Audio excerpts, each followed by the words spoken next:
Why does God create people with special needs? It's not just people with special needs, but it's suffering in general. Well, certainly. Okay? The scriptures talk a lot about suffering, and the only human being, completely innocent human being that suffered the greatest, of course, was Jesus, and that suffering was for our ultimate good. In other words, suffering can bring forth good.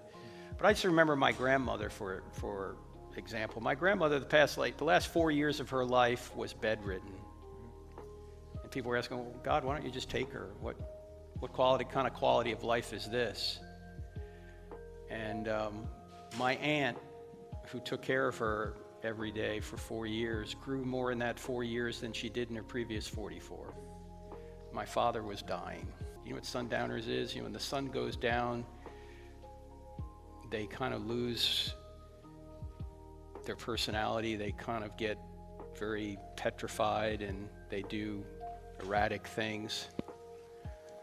And my dad would get up in the middle of the night and wander the house. And I remember laying on the floor next to him, and he would try and get out of bed, and I would just put my hand up and say, Dad, you got to stay in bed. And then I'd have to do certain things for him that he'd look at me and he'd say,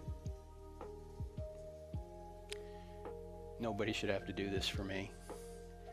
And I said, Dad, you're actually helping me. Because by me having to serve you, you're helping me. Because if life was just all about me and what I wanted, I'm not going to become more like Jesus.